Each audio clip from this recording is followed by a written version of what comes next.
الحمد لله. الحمد لله رب العالمين، والصلاة والسلام على سيد الأنبياء والمرسلين محمد وآله وأصحابه أجمعين. أما بعد، فأعوذ بالله من الشيطان الرجيم. بسم الله الرحمن الرحيم.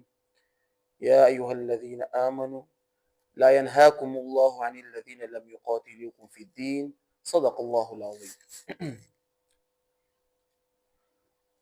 آپ کے سامنے میں نے قرآن کریم سورۃ الممتحنہ کی ایک آیات، ایک جز پڑھا ہے۔ اس میں اللہ تعالیٰ فرماتے ہیں یا ایھا الذین آمنوا لا ینہاکم اللہ عن الذین لم یقاتلوکم، کہ جو لوگ آپ سے جہاد نہیں کرتے، جو لوگ آپ سے لڑتے نہیں، اے مسلمانوں، اے اللہ کے رسول، ان سے آپ تعلقات کو منع مت کریں۔ اب یہاں پر یہ سوال پیدا ہو سکتا ہے کہ ہم غیر مسلم سے تعلقات قائم رکھ سکتے ہیں یا نہیں؟ غیر مسلم سے کون؟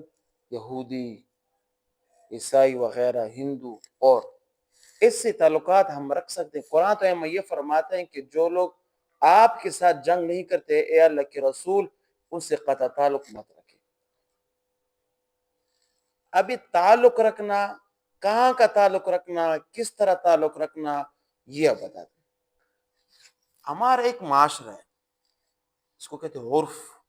معاشرے میں کیا ہوتا ہے، خواہ مخواہ سے کوئی بیمار ہوگا، فوتگی آئے گی، غم خوشی آئے گی، تو یہ تعلقات تو جائز ہے۔ مثال کے طور پر ابھی آپ کی مثال کے طور گاؤں میں مثال کے طور پر کوئی رہتا ہے غیر مسلم ہے، اس پر کوئی مشکل آ گئی، ان کے ساتھ امداد کرو، اسلام وہ حکم دیتا ہے، کوئی منع نہیں ہے۔ غیر مسلم رہتا ہے، یہودی ہے، نصارہ، عیسائی ہے وغیرہ ہے، آپ کے ساتھ گاؤں میں رہتا ہے، آپ کے پڑوسی میں رہتا ہے، اب اس کو کوئی تکلیف آئی، کوئی مشکل آئی، کوئی بیمار ہو گیا، اس کی عیادت کے لیے جاؤ، اس کے ساتھ مدد کرو۔ وہ ایک حدیث میں کہا کہ آتا ہے نا، ایک صحابی نہیں تھا بلکہ کافر تھا، جوان سا تھا، اللہ کے رسول سے اس کے ساتھ بہت زیادہ عقیدت تھی۔ پھر بعد میں اللہ کے رسول کو پتہ چلا کہ وہ آخری موت کے آخری لمحے میں ہے، ذوالقدن میں ہے، تو یہ اللہ کے رسول، وہ ابھی تک مسلمان نہیں ہوتا، اس کافر کے گھر گیا، اس کی عیادت کی، اور اس کے والد محترم کو فرمایا کہ بہتر نہیں ہوگا کہ میں آپ کی اس بیٹے کو جنت میں پہنچا دوں؟ کہ دیکھیے نہیں، اس بیٹے کے پاس گیا کہ آخری وقت ہے، کلمہ پڑھو، اس نے وہی ٹائم کلمہ پڑھ لیا، این موت کے وقت، موت سے چند لمحے پہلے وہ مسلمان ہو گیا، دنیا سے مسلمان ہونے کی حالت میں چلا گیا۔ اللہ کے رسول اتنی خوش کہ اللہ کے رسول نے اللہ اکبر کا نعرہ لگایا۔ ابھی کیا ہے، غیر مسلم تھا، کون تھا؟ غیر مسلم کے گھر اللہ کے رسول گئے، اس کو مسلمان کر دیا۔ یہ ایک ہوتا ہے قرآن میں، دوسری جگہ ایک آیات ہے یا ایھا الذین آمنوا لا تتخذوا اليہود والنصارى اولیاء۔ اب یہاں پر سمجھیں، یہاں پر اللہ کے رسول اللہ تعالیٰ منع فرماتے ہیں کہ یہود اور نصارہ مطلب کفار سے دوستی مت رکھو۔ اب دوستی سے یہ دوستی مراد ہے کہ ایسے دوستی کہ وہ آپ کے عقائد کو خراب کرے، ایسے دوستی سے آپ کو اسلام کو نقصان پہنچائے، ایسی دوستی کہ وہ آپ کی دین و مذہب کی گستاخی کرے، ایسے دوستی سے اللہ تعالیٰ نے مسلمانوں کو منع فرمایا ہے۔ ابھی سمجھ آ گئی نا؟ مریض کی عیادت کرنا، پڑوسی کے حقوق کا خیال رکھنا، مشکل وقت میں اس کے ساتھ بھاگ دوڑ کرنا، یہ اسلام اس کی ترغیب دیتا ہے، یہ کرو، اسلام اس کی ترغیب دیتا ہے، یہ کرو۔ کیوں؟ آپ کے بہترین اخلاق کی وجہ سے ہو سکتے کہ وہ مسلمان ہو جائے۔ آپ کے کیوں کوئی تاریخ میں کوئی ہے مثال؟ کیوں کی مثال؟ آپ میثاق مدینہ پڑھو، ایگریمنٹ آف مدینہ جو کہتے ہیں، میثاق مدینہ، جب اللہ کے رسول صلی اللہ علیہ وآلہ وسلم مکہ سے مدینہ چلے گئے، وہ مدینہ میں کون لوگ آباد تھے؟ یہود آباد تھے، ان کی قبیلے آباد تھے۔ جب اللہ کے رسول مکہ سے مدینہ گئے تو وہاں پر مدینہ کے کفار جو کہ یہودی تھے، وہ کفار تھے، کیونکہ اسلام کے بعد تو سب وہ کفر ہو گیا نا۔ غیر مسلم سے اللہ کے رسول نے ایگریمنٹ کیا، معاہدہ کیا۔ کیسا معاہدہ؟ معاہدہ کے ایک میں پوائنٹ آپ کو بتاتا ہوں اور چھوڑ، کہ جب بھی مسلمانوں پر مشکل حالات آئے گا تو یہودوں کے جو دو قبیلے ہیں وہ مسلمانوں کی مدد کے لیے پہنچیں گے، اور جب ان دونوں پر مشکل حالات آئیں گے تو مسلمان ان کی مدد کے لیے پہنچیں گے۔ اب یہ بھائی چارہ ہے کہ نہیں، اور کیا ہے؟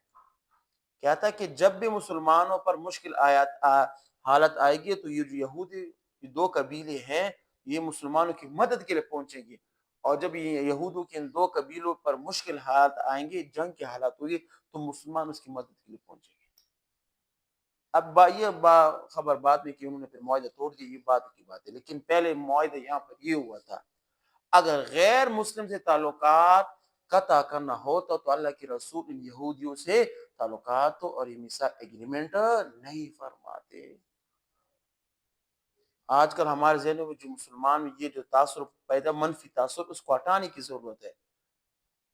ایسے تعلق جس سے آپ کا دین اسلام خراب ہو منع کرتا ہے، کیا کرتا ہے؟ منع کرتا ہے۔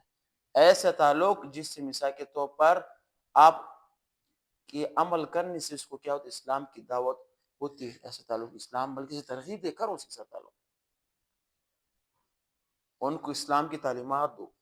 اسلام ایک پیسفل، امن اور بھائی چارہ اعتدال پسند دین ہے، ہر چیز کو اپنے دائرے پر رکھتے ہوئے کام کرتا ہے، ہر چیز کو اپنے دائرے پر رکھتے ہوئے کام کرتا ہے۔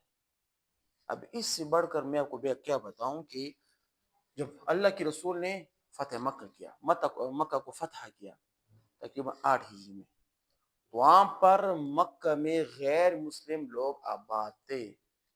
یہ وہ لوگ تھے جنہوں نے حضور صلی اللہ علیہ وآلہ وسلم کو ہجرت سے پہلے طرح طرح کی تکلیف دی تھی۔ اللہ کے رسول کو مکی دور میں انہوں نے ایسے تکلیف دیے کہ وہ اس کا کوئی تصور بھی نہیں کر سکتا۔ جب اللہ کے رسول 8 سال بعد مکہ میں ایسا فاتح، ٹھیک ہے، ایسا فاتح یہاں پر داخل ہو گئے تو ان سب لوگوں کو معاف کر دیا۔ اگر اسلام غیر مسلم کے ساتھ بدسلوکی کرے تو اللہ کے رسول سب کو قتل کر دیتے، لیکن اللہ کے رسول نے سب کو معاف کر دیا۔ ابھی اسی تاریخ کی وجہ سے آپ جائیں، ابھی بھی گوگل پر سرچ کریں، یہاں پر لکھے آئرلینڈ کا نام، لکھے آئرلینڈ، اس کے اپوزیشن لیڈر کا نام لکھے، who is the opposition leader of Ireland. وہاں پر ایک آدمی، اس کا نام آدمی آئے گا، اس کا سر گنجا ہوگا، وہ غیر مسلم تھا، اسلام کا سب سے بڑا دشمن تھا۔ پھر بعد میں جب اس نے سیرت رسول صلی اللہ علیہ وسلم پڑھی، اور اس موقع پر کہ جب اللہ کے رسول نے فتح مکہ کے موقع پر ہندا جو کہ حضرت حمزہ رضی اللہ تعالیٰ عنہ کی اس نے گستاخی کی تھی، اس کو معاف کر دے، اسی پوائنٹ پر اس نے اسلام لایا تھا۔ ابھی بھی وہ اپوزیشن لیڈر ہے آئرلینڈ کا، اس اسلام کو سب سے بڑا مبلغ بنا ہوا ہے، سب کو مسلمان کر رہا ہے، اسی بات پر مسلمان ہوا ہے۔ یہ ہے اسلام کا درس، یہ ہے اسلام، یہ ہے وَكَذَلِكَ جَعَلْنَاكُمْ أُمَّةً وَسَطًا، اعتدال والی امت۔ تو اسلام عیسائیوں، یہودیوں سے تعلقات کو منع نہیں کرتا، بلکہ اس کے کہتے ترغیب دیتے کہ اس سے تعلقات قائم کرو تاکہ وہ اسلام کے اندر داخل ہو سکے۔ وآخر دعوانا الحمدللہ رب العالمین۔